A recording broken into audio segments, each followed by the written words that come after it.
There are so much. Besides the 7.5% increase in VAT, we also have the pump price increase. You also have electricity tariff increase. You also have, then at the end of the day, the 30,000 naira national minimum wage that was approved, now means nothing. It becomes a mega amount. And this is for the states that are paying. There are some states that are not paying it. So, let's just wait. But I'm very pessimistic about tonight's meeting. Yeah, one thing that's always happened during this time, the federal government is quick to go, the government, at whatever level, is quick to go and court injunction trying to bar the labor leaders from embarking on what they call their constitutional right. And they've always argued that, the court cannot cannot suspend the constitution per se. And so they always will tell you, we'll go ahead with the strike. But what strikes me is that the same government that will run to court to stop you has a lot of judgment that they've not obeyed. But we may have a situation tomorrow, because you saw the statement from the police high command where they say they are going to be enforcing the order of the National Industrial Court. So they didn't really say they will enforce. They said what the law says. I think the guy was trying to be tricky on that one. What the law says is that organized labor should not come out. And the NLC is saying the law says we have the right to come out. So what are we talking Depends on about? interpretation right now. So the police will be okay. And you can within the weekend we heard when civil servants were being cautioned not to join the strike, especially grade level 12 upwards by their employers, definitely the federal government. I think this will spell doom for the country if we continue this trend of forcing organized labor not to protest. I think protest should be the right of every citizen, if possibly free of violence. And I think they should go and do their grievance, go out there and say it. And if they feel they are not satisfied with the hike in price, then federal government needs to come into a round table and discuss with them. All right, of course, here in Rivers State, the labor leaders have also expressed readiness to join the nationwide strike and, of course, the protest that will come before that. The chairman of the NLC in Rivers State, Beatrice Tubo, made the disclosure after the State Executive Council meeting of the Union Import Harcourt. Let's hear what the chairman said. It's for our good as a people, because today we have to take our destinies in our hands. Every day we come out with the stories. We want to fix the petroleum sector. We want to fix electricity tariffs. At the end of the day, the bulk is passed to the poor masses who cannot even afford these services. And to add salt to the injury, you see that even these services are not delivered. And so we are saying no to extortion. We are saying no to being second-class citizens in our own land. Today, the masses of this country, the NGOs, the civil society groups, all of us should come together. The market women and market men, body should come together so that we can join hands and give them a very wonderful protest. A protest that everybody will hear. It will be the mother of all protests in this country, so that people will see and know that actually the people are aggrieved. We are not happy, we are angry at what is happening. This is a government that promised us that as soon as they come on board, they will fix the refineries. The pump price of petrol will come down. And what are we getting? We are getting the reverse, and we are saying no to that. And so as a people, we have agreed, the SEC in section has agreed that we are going to comply with the national directives.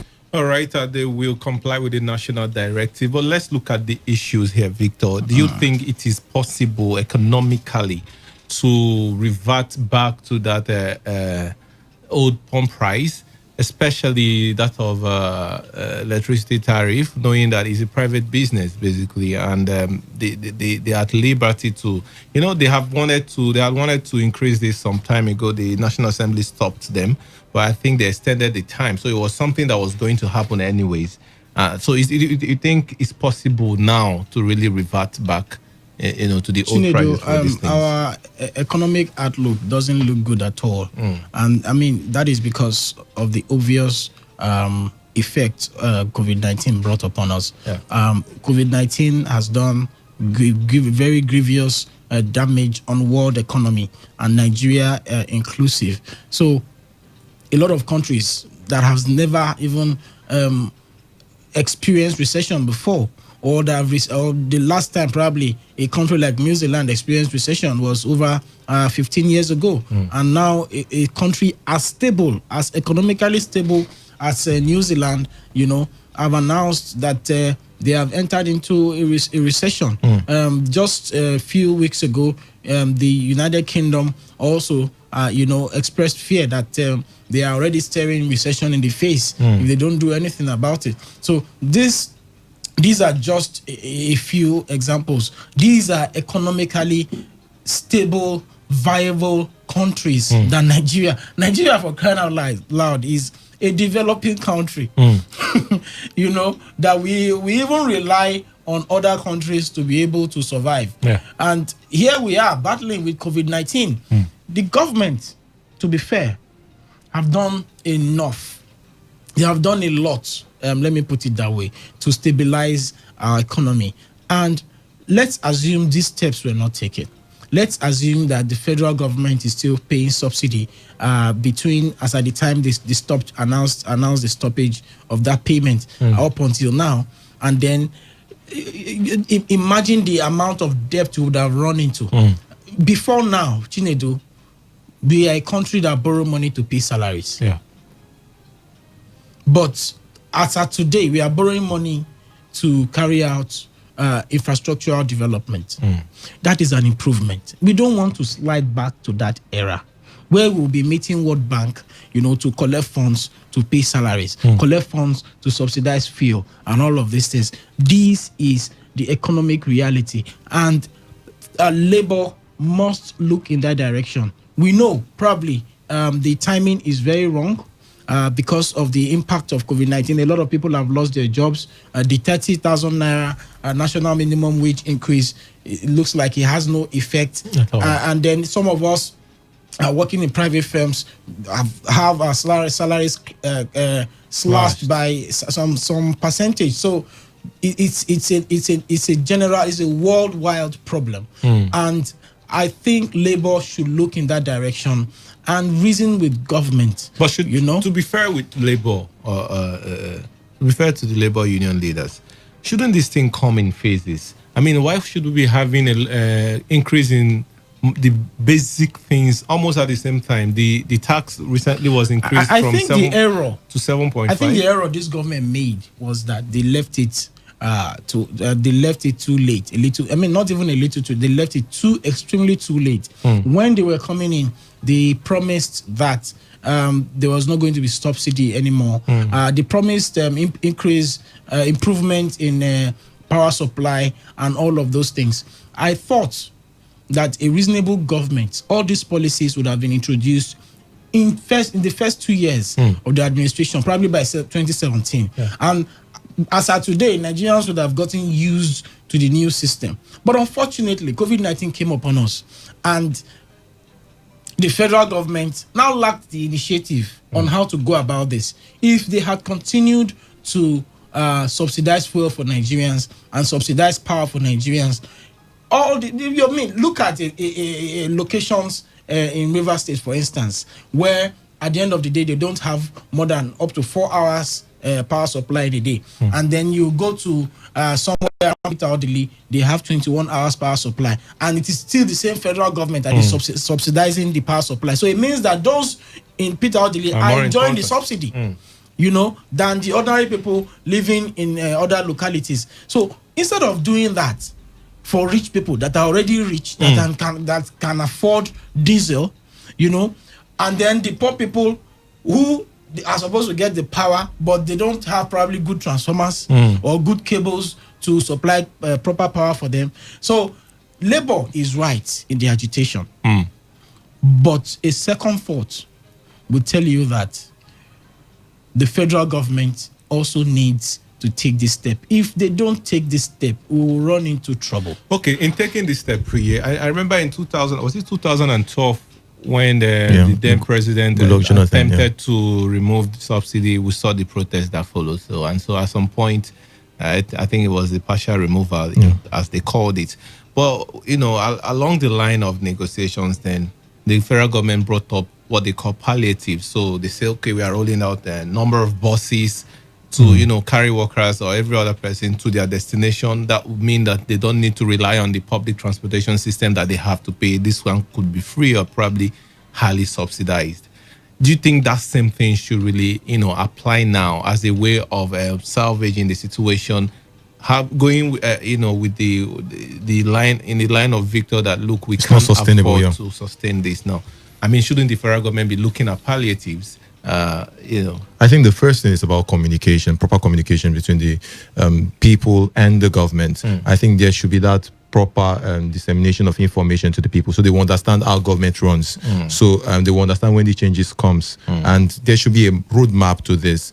I think it's about communication. If there's a roadmap, like we know that 2020, from like 2018, 2020, we are going to change the price of major items in the country. We will know that, yes, we're working towards that line, and people will actually save and manage properly to face the hard time. But when something comes up suddenly, when there's no proper, like the PHED, there was this period they had a public hearing when they had conversation with the people concerning the change of price, and a lot of persons, they had their reservation on the issue. It's about coming back again to communicate with them, give them more reasons. So it was more like, we'll still change it whether you guys like it or not. I think that's a big problem. Communication bridge between the government, the private sector, and the people, and that they need to solve, because issues like strike comes up when labor feel they are not carried along, or they are not properly informed when the whole process was actually going through. Okay, I just feel, for me, if the things in this, the basic amenities in this country is already working, we'll be having less issues about this oil increase, price increase in oil price or electricity, assuming the hospitals are free or subsidized and working, assuming the transport system is effectively working. I think the citizenry will have less burden to carry. But when it feels like when the government doesn't have money, it falls back on the citizen. I think that has been the notion, and this is what the Labour is kicking against. But of course, that meeting is, I hope, is ongoing, and I hope they reach an agreement. And if they don't, then we have to all go in for it. And one funny thing about strike is that, we are trying to fight for the people, but then at the end of the day, watch, assuming the strike will hold tomorrow, you see that the people will suffer. If the filling station are not going to open, then it means people are going to trek the more. So who are you trying to solve his problem? You'll be creating more problems for the same people you're trying to protect. But let's see how that one pans out by tomorrow. And let's move on to other issues now, where on Tuesday, the Rivers State government said it constituted a team, to minimize incidents of gas explosion in the gas industry across the 23 local governments of the state. The Commissioner of Energy and Natural Resources, Dr. Peter Mede, who disclosed this at the scene of an inferno along a warfare rumor Lumeni Road, said the state government had also continued to sensitize individuals on the cause and dangers, of such incident. Mede, after assessing the level of damage caused by the fire outbreak, confirmed that no life was lost. Let's hear him. Thank God that as we speak, there's no casualty. We thank God that as we speak, the community boys were very gallant enough, they were very patriotic enough, and they were able to support the effort of the River State Fire Service to make sure that the fire has been put off. On our own, we are very, very concerned about whatever we can do to make sure that the life and properties of Rivers people are safeguarded. As a ministry, we have a dogged team that has been constituted by the state government to make sure that we minimize whatever will happen as a result of direct gas explosion from gas business, the LPG business in Rivers State. We are doing our sensitization, we are doing our monitoring. All right, so that was the Commissioner for Energy and Natural Resources speaking at the scene of an inferno that happened last week. But let's hear what a fire safety officer has to say about fire incidents in Rivers. Now we have only one stand at my one. Now I was saying if there is fire incident at along Romodara or Ewofe, now before that thing could beat the traffic at my one, my three and Ajib, and then get to this side, the fire will ravage the whole place. Now I was saying that if this if fire service could the Nigerian has a system, the state and the government, if they happen to plant this fire stand at the strategic points, maybe Romodara, Rumokoro, Uniport, it will be better. Number one, it will create employment. Employment, of course. But let's see, recently we've been seeing and witnessing and hearing or reading stories about fire incidents, not just in Rivers State, other parts of the country. Why do you think there is an increase in such incidents, especially the ones coming from petroleum tankers? I think it's just about the carelessness of Nigerians. Nigerians, I see here every time, we are a very we are a set of indisciplined people. We take a lot of things for granted. You hear a situation of bullfire happens yesterday, and today the same residents are patronizing that same fire. So it's a cultural. It has become a cultural problem that the government looks like they've given up already on the way Nigerians handle issues of illegally refined petroleum products. Unfortunately, these masses, this set of masses, are the ones that suffer the brunt of any disaster. They suffer the brunt of the disaster. At the end of the day, you every week we put the blame on government. Unfortunately, if government intentionally plans fire service centers in strategic locations in River State, it will still not change anything. Because those trading in fire will continue to trade in fire. But why can't we just change our culture of stop patronizing illegalities? You go to a filling station and buy proper petroleum products, not fire, because it's cheap. And because it is cheap, it costs people's lives.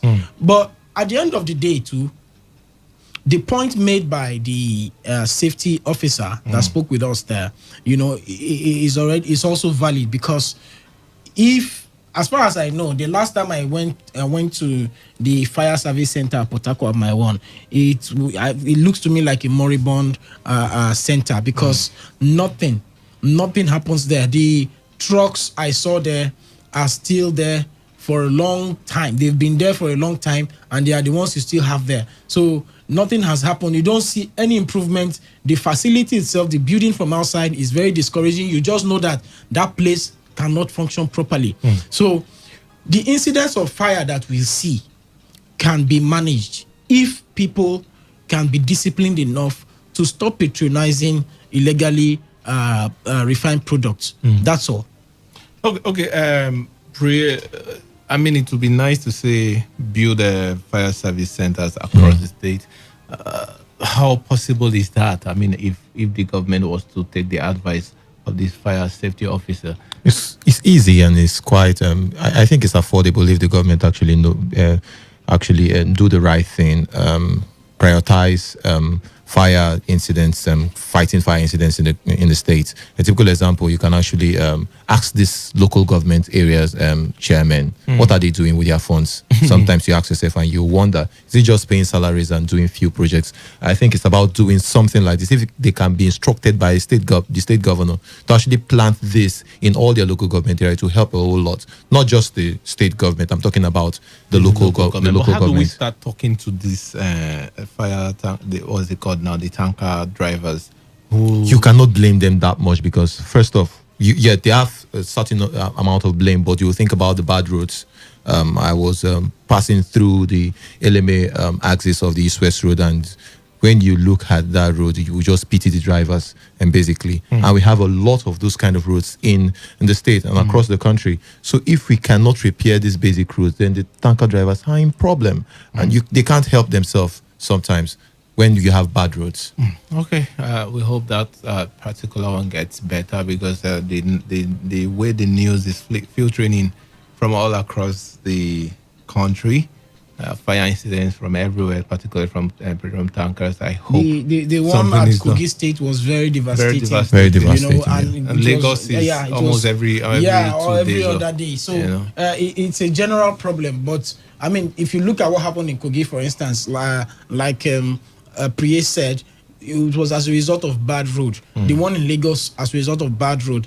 But the ones we have within the Niger Delta, within River State, within South, are as a result of bad fuel.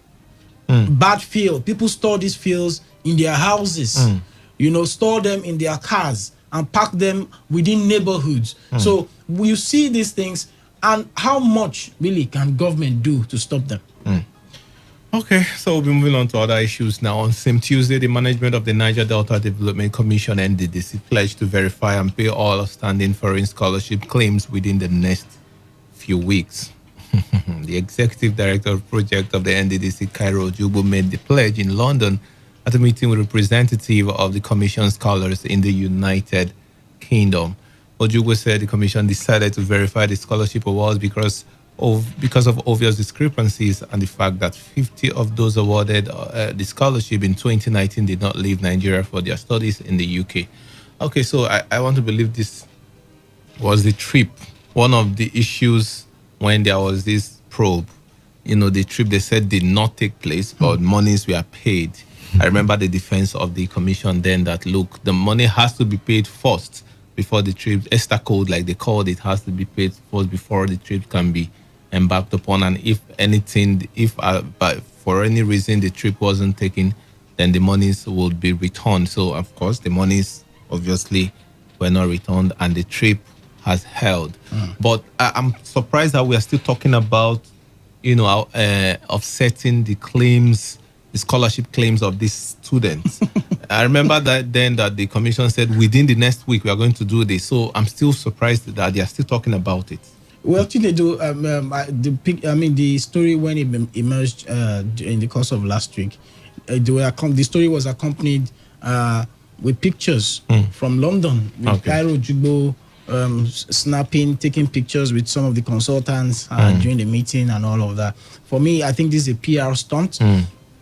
And the NDDC is still trying, to pull itself out of the mess. Nigerians have already sent through that agency. And they are just waiting for the president's decision on what happens at the NDDC. Because these issues, these things are actually not going on. You see, don't exist.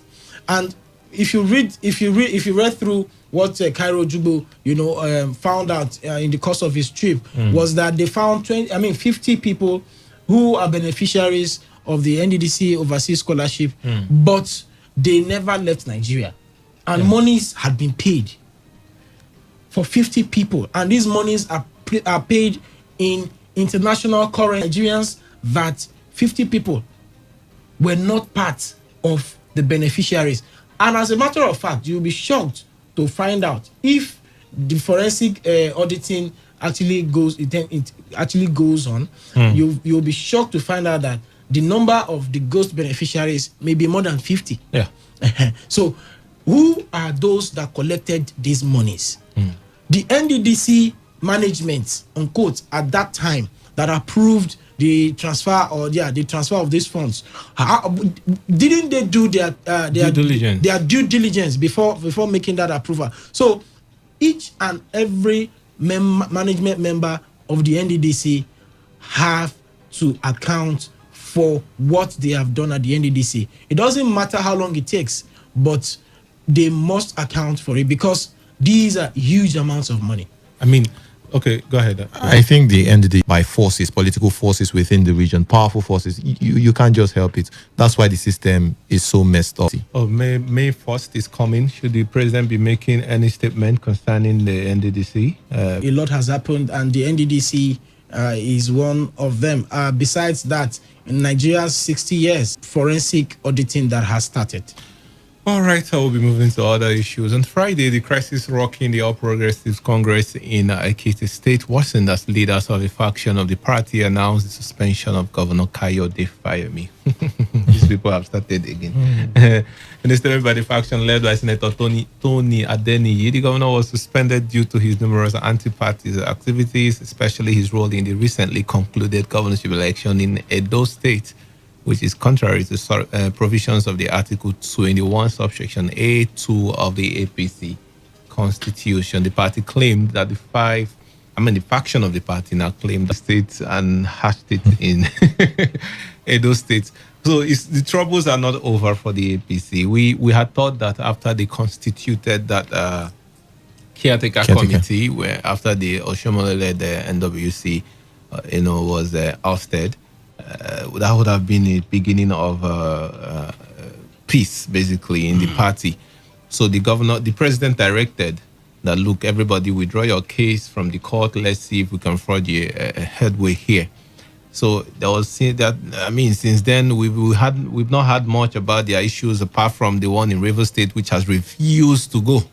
The issues, but now Ekiti State is about to enter the fray. In fact, they've already gotten into the phrase, and how far for the PDP, for the APC for this? 2023 is also coming up. very soon. Okay, in more developed countries, in the United States, for instance, you have members of the Donald Trump's, you have party members of Donald Trump who have come out to condemn his policies. They've come out to criticize him on national, worldwide television, and then they've also come out to, subtly support opposition. At this point. For instance, let's even assume that Fayemi supported his friend Obaseki. Should he state? So what kind of support would he have offered? He didn't even come out to any television station to say vote for Obaseki. But that is by the way. As of today, the National Caretaker Committee of APC, they have come out to say all the suspensions in the Ekiti State are null and void, and that party members expected from Oshomole. When there is a crisis, you step in and take a drastic decision. Nobody is suspended. Nobody has used instantly and not allowed to fester. We know that. So the best that has happened to the APC is the fact that the national leadership has stepped in and they've nullified the suspensions from both factions. And I think what they should do now is probably dissolve the state secretariat of secretariat of the APC in the Ekiti State and appoint a caretaker committee that will now have both factions in it, so they can work together going into a congress or whatever.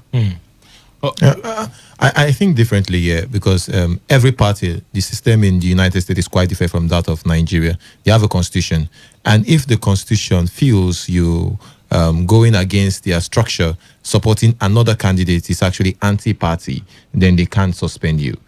According to the constitution of the APC, which I think Fayemi is part of, and it's actually is part of it. So I will say this: the APC crisis definitely, if care is not taken, may deepen, and it's a big issue for the party. It's a very big issue for the party. I think it's beyond even the caretaker committee. I think the president needs to say some things clear. It's all towing towards the line of 2023. Ambitions of people and all behind the scene fights. People want this other person to be the president and all after the incumbent president. I think 2023 is still very, very far. We should be thinking about governance and all. And it's beyond the Edo election. I think it's about 2023. But if you go against your party, fine and good. You're part of the constitution. You accepted this. That's why you're part of that structure. If you go against it, if you're suspended, fine and good. All right, so I think a winner has been announced for the BBN. I guess Liquor has just been announced as the winner of the 2020. These people, he's being supported by the street. We'll be moving on to other issues now. This is Friday. River State Governor Nyesom Wike criticized the approval of over 1.9 billion naira for the construction of a railway from Kaduna to Niger Republic.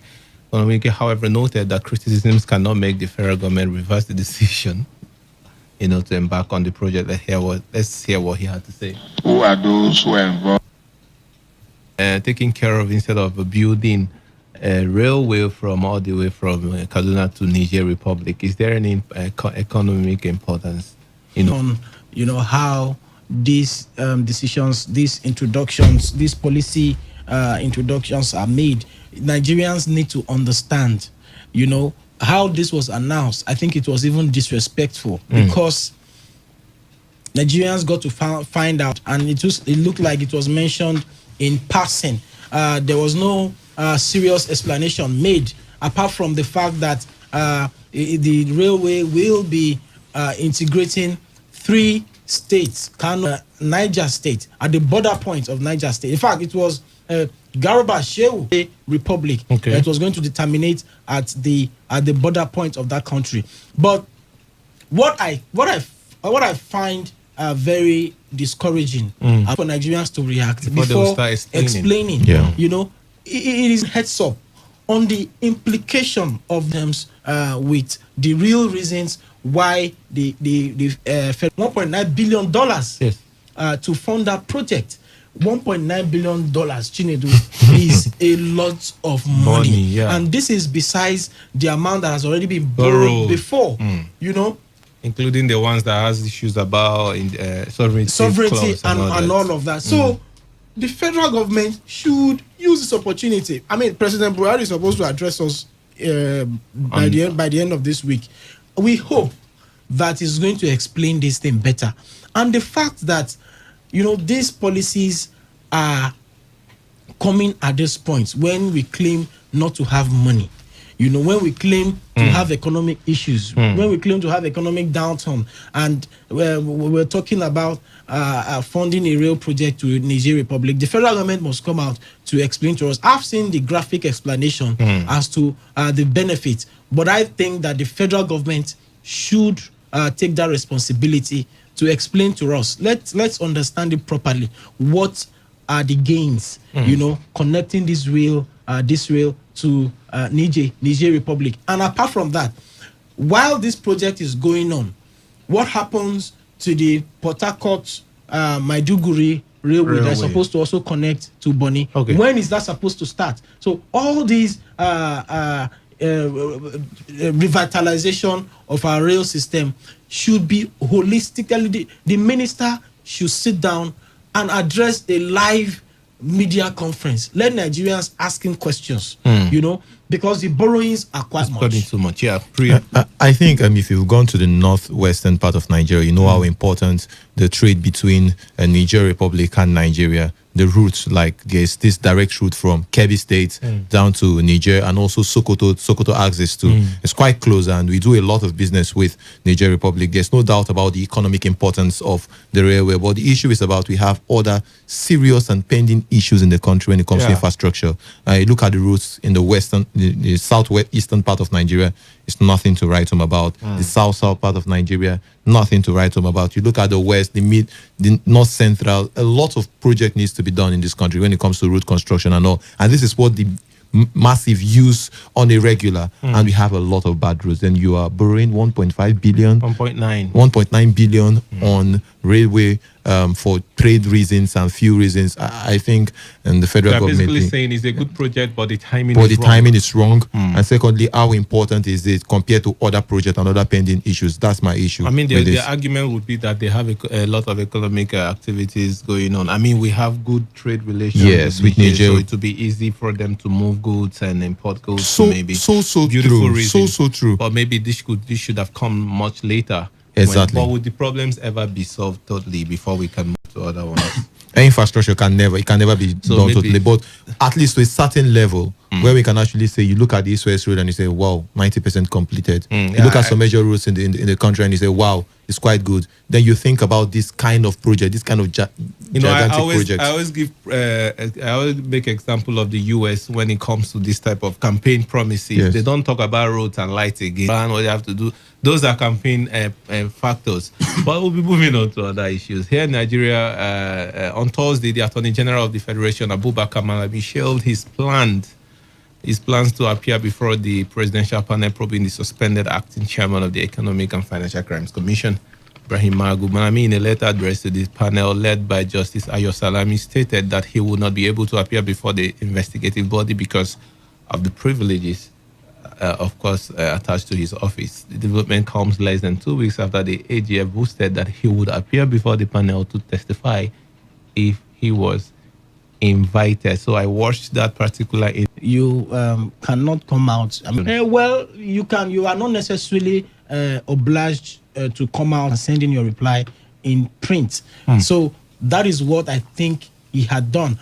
Morally, I think it would have been wrong for him to go out what Ibrahim Magu wanted, because he's an Attorney General of the Federation. Doesn't law too. That's what I'm saying. And don't forget, the panel is a presidential panel. Yes, of course. So it doesn't mean it's a presidential panel that was set up with the advice of the Attorney General. But it's a presidential panel. Yes, we know. I mean, the president. At the end of the day, the president appoints the judges, but he can appear. I mean, without his immunity, assuming he could appear before the judges, so that he advised the president. So in the formation of that panel shouldn't make him above the panel. No, I'm not saying that he's above that panel. I am saying that professionally, if I were him, who you share almost the same responsibility. That's sentiment, huh? You've seen sentimental. We've It's seen not insane sentiment. clients when people will come out, even though you are the attorney general of the federation, like in the United States, they come out to public Before the the environment Senate, and answer questions. not just to the National Assembly, also to some presidential panels. So panel. I think it's not above the law actually coming out to answer very, very important questions, because it actually has to do with a core mandate of this administration. Yes. One of the legacy mandate of this administration is fighting corruption. So I think it should be on the front. Similar act of actually involved in corruption, and you're being called to especially when you are the one making the allegation. you are a very, very important aspect of this whole there has to be investigation. and conclude, and then we'll see an outcome. Thank him for, according to him, providing the level playing field for every party in that election. But so we'll go straight to it. Do you think should we take his words for it? That No. I think political party in Nigeria is basically a vehicle for you to just win election. And there's no ideology, there's no stance to issues. Like if you go to Senate clients like United States, you're liberal or you're conservative, your mentality, your family, your structure, it's part of you, it's part of your system, your DNA. Nigeria is not of ideology. It's basically just go there, get a ticket, then contest election and win. We saw what happened in Ondo State. The deputy governor defected to PDP. He wasn't given the ticket. He had to switch. So it's about just getting that ticket to compete in election. I think it's just that, no ideology, nothing. It's just the vehicle for you to get into public office. So you think he's going to move or possibilities there? As far as I know, his new friends are in PDP, but they are not going to share the same bond as the old friends. Most of his friends are in the APC, and it's just a political statement as far as I'm concerned. It's a political statement. I've seen a lot of them talk like this, and you'll be surprised when they move. Yeah. You wonder if they were drunk when they made those vows that they were never going to leave their party. So Obaseki doesn't know what is coming in the PDP. He doesn't know what is going to happen. He has said that if he becomes a godfather in Edo State, they should treat him the way he treated Oshomole. So they will remind him when that time comes. And beyond that, if you look at the Edo PDP, there was a structure before he got there. So and there's still powerful people in that structure, like senators and a whole lot, former governors. And That's my prediction. But that will be, campaigns has been pretty much decent, and I hope the elections will also be peaceful, and with the governor we won in Ondo State. Until then, we'll be finding out on Saturday or by this time next week. But until then, stay away from trouble. Don't do drugs. The program has been produced by Stella Sasongo of the news department. Do not forget, take responsibility. Wash your hands frequently with soap and under running water, and avoid touching your face and hard surfaces to prevent coronavirus. My name is Chinedu Wuna. Thanks for listening, and see you next week.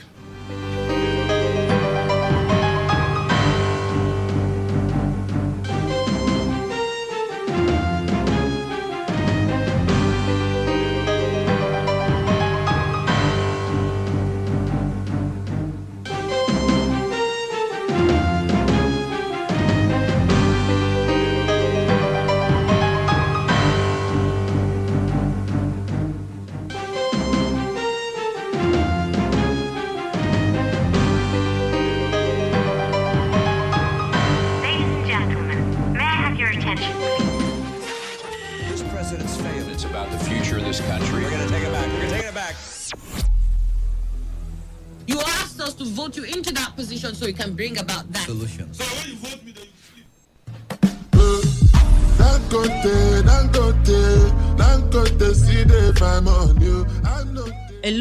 Hello. My name na Mary.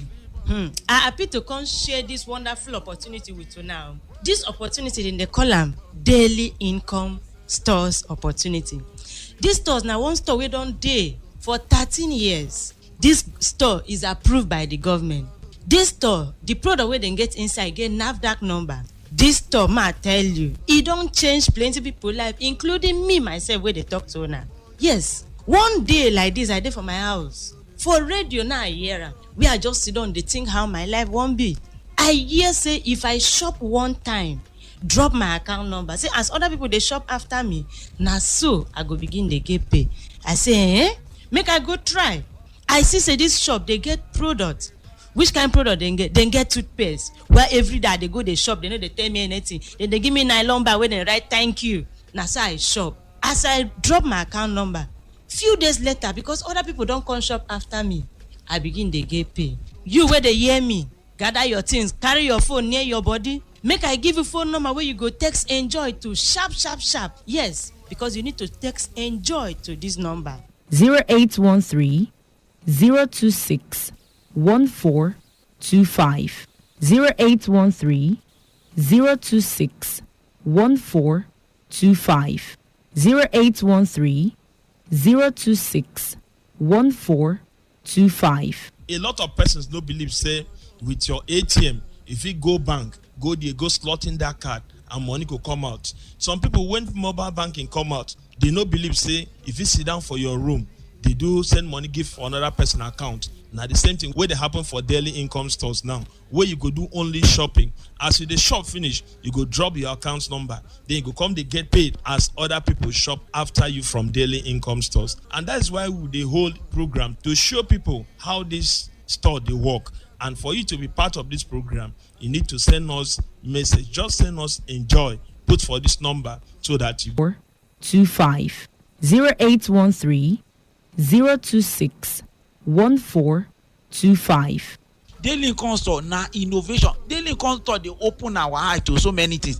Thing where we say 10 years ago, they go say na lie, na juju, enough will happen. Today, it don't real. When me here, I say not go happen. But today, now me they tell you, say, may you not be me. Wait down daily income stores for 3 years. I not gonna go daily income store. Until one day, I waka say, Bahai, I go take and see what in the year. So now I waka go daily income stores. And I tell you, say, may you not waste time. Come to this shopping where they go shop, because now 2 times we dey shop a day. 11 o'clock, 4 o'clock we go shop. And for you to come, I beg, just text enjoy to this number 0813 026 1425. 0813 026 1425.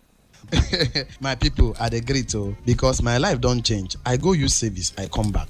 I no get work. 1 year pass, 2 years pass, 3 years pass. Certificate don't dey rotten from my hand. Now I can't hear daily income stores radio. Now I can't say, oh boy, make I go see. After all, nothing I go lose. They no go force me, make I shop if I no want shop. Now I can't get daily alert. So daily income stores now real. We all the product where they store, they are NAFDAC certified. All the product where they store they sell in a good product. So we dey use them every day. And the good thing about daily income stores is say, not only once you need to text enjoy to this number 0813 026 0813 026 1425. 0813 026 1425. This is Today 95.1 FM. To copy this tune, press 9. This is Today 95.1 FM. For current news and information, press 5. They are politicians, all of them. They know what they do. So they know how they attack each other. To stay connected all day, press 1. The person who raised the name is the one who made the public know about. Good afternoon and welcome to the World News on your Premium Talk Radio station. We are your Premium Talk Radio station. Today 95.1 FM. The station with a unique dial.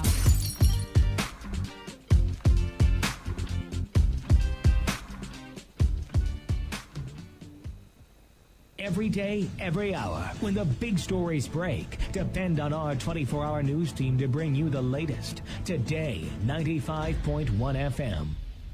Whether it's happening in Port Harcourt, South, Nigeria, or around the world, we've got you covered. On air, online, delivering balanced news and unbiased analysis. Today, 95.1 FM.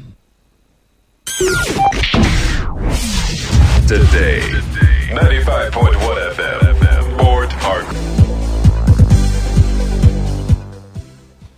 Hello and good evening. This is the World News on your Premium Talk Radio. Today, 95.1 FM at Port Harcourt. I am Success David. The headlines. Rivers State Governor Nyesom Wike calls for unity among Nigerians as country marks 60 years of independence.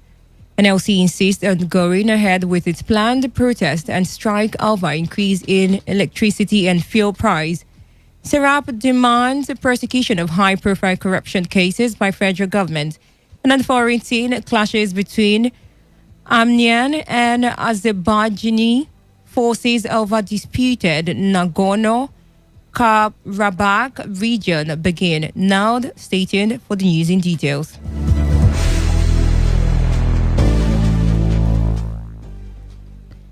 River State Governor Nyesom Wike has urged Nigerians to continue to work towards the unity, progress and development of the nation.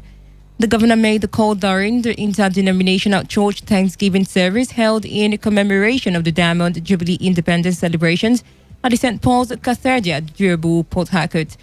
Governor Wike, who was represented by the Deputy Governor Dr. Ipalibo Hari Banigo, noted that it was the responsibility of all citizens to make the country great, as all persons must work and keep the hope of achieving a great nation alive. The governor lauded the sacrifices made by the nation's founding fathers, but regretted that the dreams of a prosperous nation is bedeviled with the challenges of insurgency, poverty, unemployment, and fragmented democracy. According to a statement issued from the Office of the Secretary to the State Government, the governor was optimistic that Nigeria will be a great nation and urged everyone to pray for the peace and unity of the country. Speaking during his message, the Bishop of the Diocese of the Niger Delta North, Wisdom Ihunwo, charged all Nigerians to rededicate themselves to God and to remain patriotic to national growth. The bishop was represented at the service by Venerable Kingsley Ogunda.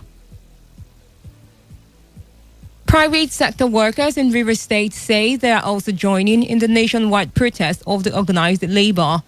Chairman of the Organized Private Sector Union Forum in River State, Temple Morford, has directed workers at the private sector to mobilize for the industrial action. He regretted that Nigerians pay more for fuel and electricity, while countries that buy same product pay less due to the negligence of the government.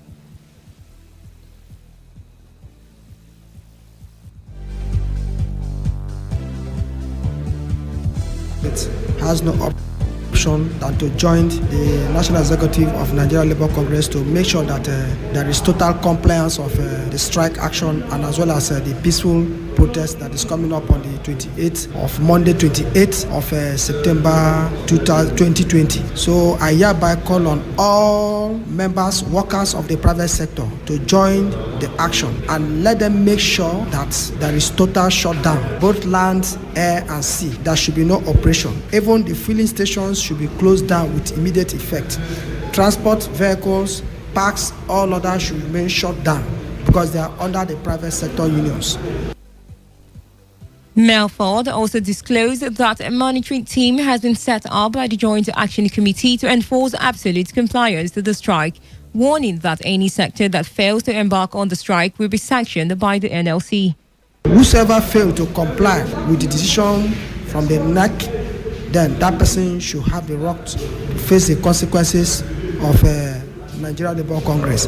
And secondly, as also the chairman of the Joint Action Committee, I want to also say that we will set up a monitoring team to checkmate those who will default the decision of the NEC. Whereby any of the sector fail to comply, then we will have no option than to deal decisively with that sector. That is what I think should be done. And we are not happy at this very point where Nigerians are being victimized as a result of poor leadership we have in this country. I mean, this thing should come to an end. The Nigerian Labour Congress has insisted that it will carry on with its proposed industrial action over the recent increase in electricity tariff and the removal of petrol subsidy. The decision was taken after a closed-door meeting between the NLC and the Speaker of the House of Representatives, Femi Gbajabiamila. Gbajabiamila had met with representatives of NLC at the National Assembly complex in Abuja in an attempt to mediate and broker an amicable solution to the impasse between organized labor and the federal government. Briefing newsmen after the meeting, NLC President Ayuba Waba said the proposed strike by the union will proceed unless the federal government addresses the issues. Mr. Speaker, as we are aware, these two policy pronouncements were made without any consultation with organized labor, and it has led to a lot of dislocation in the socio-economic sphere of many Nigerians, where the purchasing power of Nigerian workers has been completely eroded, where inflation is also soaring, and the cost of goods and services is also out of the reach of many Nigerians. As I speak to you today, a bag of 50 kg of rice is going for 33,000 naira, the local one, and the story goes on and on. So it is because of the fact that it has had a negative impact on the well-being of Nigerian workers and even Nigerians. And we thought that these policy issues need to be discussed, particularly that Labour have engaged this issue in the life of our country for the past 30 years. Reacting to the court order restraining the NLC from downing tools, Waba said the organized has not been served with the order and cannot speak on it. He, however, noted that there is a judgment of the Federal High Court stopping the increase of electricity tariff, which the federal government has refused to obey. On his part, the Speaker of the House of Representatives appealed to the workers to rescind their decision. I must commend the labor unions for doing what you've been doing over the years, and that is to be the watchdog of government and of the society, protecting the common man, the worker out there. But you know we can't do this. We can't go on this strike. I'm going to be very, we can't in good conscience. Not because we're on the same page on most of the things. We're on the same page, and you know that. We, the leadership, and the House of Representatives are on the same page with you. But what is the consequence? And that's the bigger picture of going on strike. When we have a complete government shutdown, the people we seek to protect invariably end up holding the short end of the stick. So it ends up defeating the purpose. Meanwhile, the Nigerian Governors Forum has pleaded with the Nigerian Labour Congress to call off its planned strike and join in broad consultation with various stakeholders. The governors made a call in a communique issued after a dialogue between representatives of the forum and union at the Abuja residence of the Governors Forum chairman and Governor Kayode Fayemi of Ekiti. Fayemi said the Governors Forum decided to join the ongoing negotiations with a view to pertinent consultations and assisting to bring the impasse to an end, hence averting the impending strike. He said the governor, however, pleaded that the Governors Forum be given time to consult more broadly with the various stakeholders, including the Secretary to the Government of the Federation, the Vice President, and the President.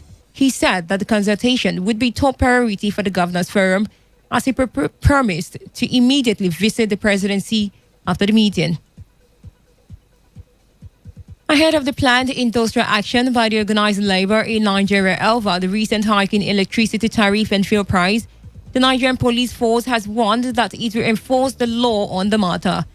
The planned protest and subsequent strike by the labor movement comes despite two court injunctions restraining the unions and their affiliates from proceeding with the strike. But the labor leaders has insisted that the action would still go on as planned if the federal government fails to reverse the recent hikes. In their reaction, however, the police said they would be guided by the position of the law on the matter. Meanwhile, some legal practitioners have said the police lacked the power to stop the union members from staging their planned protest. Socio-Economic Right and Accountability Project has sent an open letter to the President Muhammadu Buhari requesting him to instruct the Minister of Justice and Attorney General of the Federation, Abubakar Malami, to take immediate steps to effectively prosecute high-profile corruption cases. The organization also asked the President to direct Malami to publish details of the whereabouts of allegedly missing case files, as well as the status of prosecution of all the cases being handled by his office. In a letter signed by Serap Deputy Director Kolawole Oluwadare, the organization said the authorities' failure to diligently and expeditiously prosecute high-profile corruption cases amounts to a fundamental breach of constitutional and international obligations. It added that continuing failure to prosecute these cases may create the perception of a deliberate effort to protect those considered to be very influential and powerful. According to the organization, the fact that these cases have been pending for several years suggests that your government has not carried out its public, constitutional, and international obligations, including the obligations to show that no one is above the law as far as the fight against corruption is concerned. Serap said the public interest demands that high-profile corruption cases are concluded within a reasonable time so that those guilty are punished and the innocent are set free. It threatened to take legal action against the federal government if it fails to accede to its demand within 14 days of receiving the letter. There are indications that the Kaduna state government may not be considering the report of the Zazzau Emirate kingmakers recommending 3 princes for the position of the Emir of Zazzau. This is according to sources who privy to the matter. With the latest revelation, Ahmed Bamali, who is believed to be the Governor Nasir El-Rufai's favorite of the contenders, is back. Contention. The sources claim that the government has decided to set aside the report of allegations of inducement of some kingmakers. The race for the throne started days after the death of Emir of Zazzau, Shehu Idris, last Sunday. You are listening to the World News on Today 95.1 FM, a voice of the people. After the break, more news, foreign and sports stories. Stay tuned. Every day, every hour, when the big stories break, depend on our 24-hour news team to bring you the latest. Today, 95.1 FM.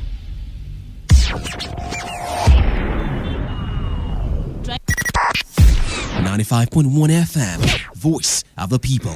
And we're back.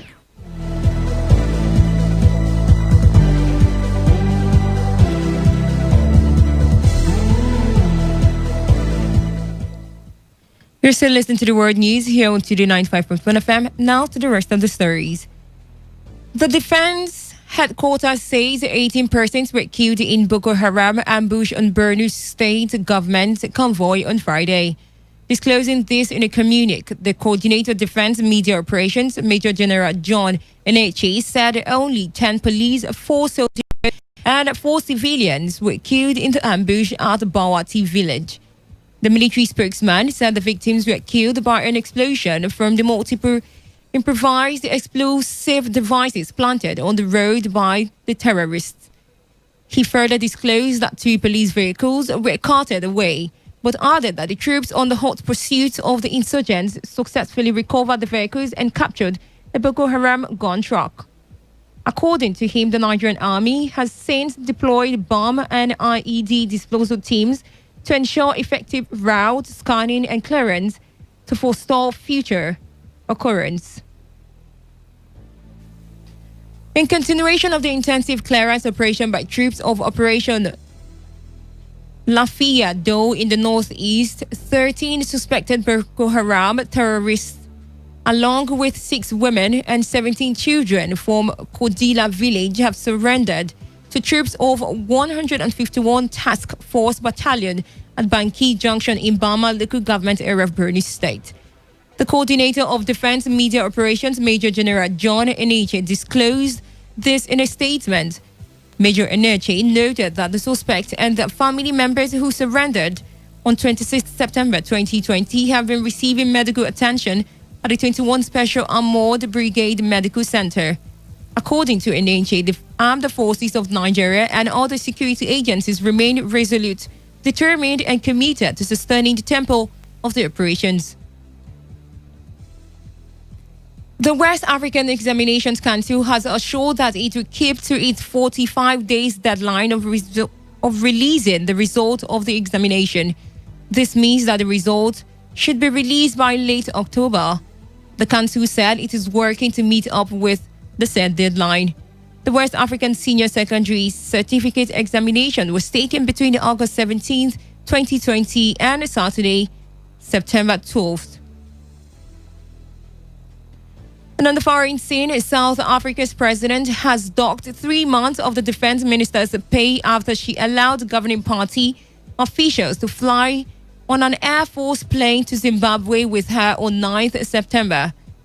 Nosiviwe Mapisa Nkwakula was accused of misusing state resources for party political business.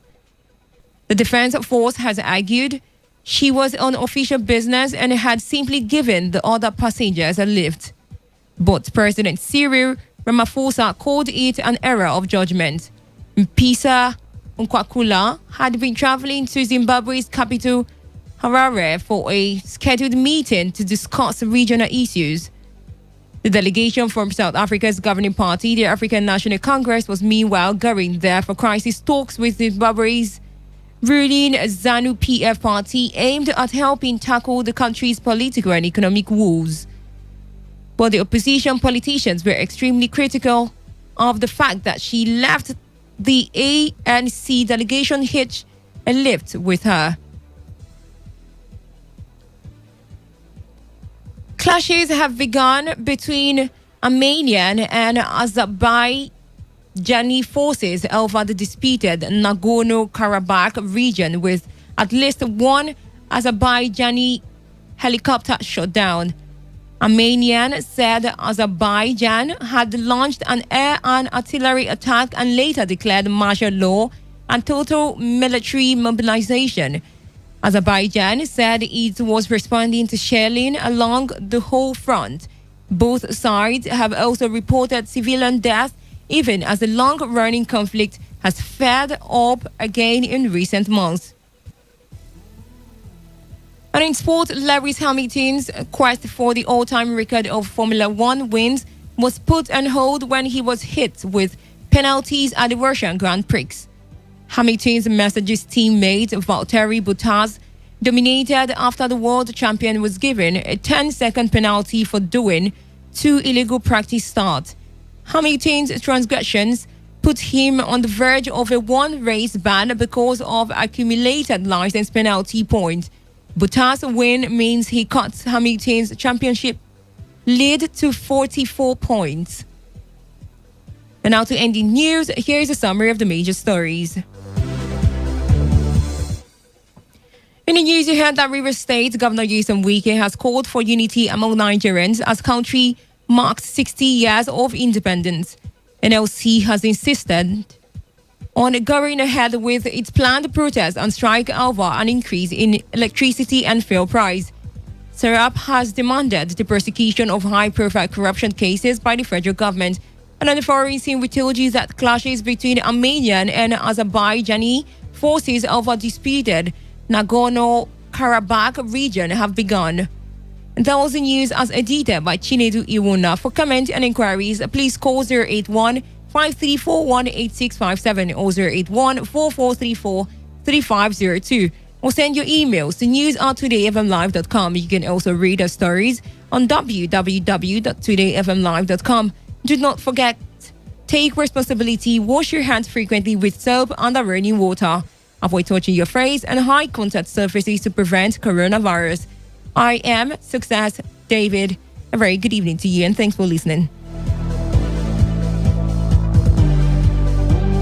Today's news, today's entertainment, today's sports, today's issues. Today on Today 95.1 FM, Port Harcourt. Driver, if not that Muslim man, me I no go enter this your motor. Because I can't enter that motor with this Muslim. Madam, enter. I take over. I want to let Well, if this woman enter this car, I go drop. I go drop from me, this I don't car. want to enter. My chain and his chain Driver, is not the same. I go I pay can't you. go beg una. I go pay you. Make I do something now. I go pay you. Allah, God, Let no go. be I go the pay you. same. I be allergic. I go pay you. No carry that woman.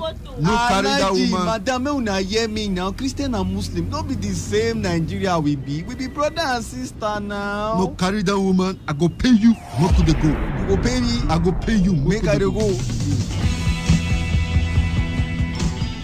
Do we need to be guarded by one religion to meet with the Creator? The freedom of worship is a natural right to every being. Why raise arms to drag a man to accept your choice of belief? The spiritual directors now trade the message of salvation for hatred and disrespect of other religions. For all our struggles are aimed at eternity, and choice is the principle of identifying your own God. Whether Christian or Muslim, we are all one. Hey, you have a point anyway. If love is the pathway to eternity, let's walk together as one in love and give respect to a man's choice of worship. Wallahi, Yanunya, don't worry, I will pay for you. Or your inter, I will pay for you. This information is brought to you by Today 95.1 FM, Voice of the People.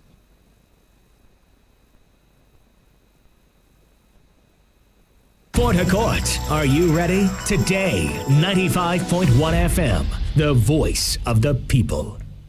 We love you, love you.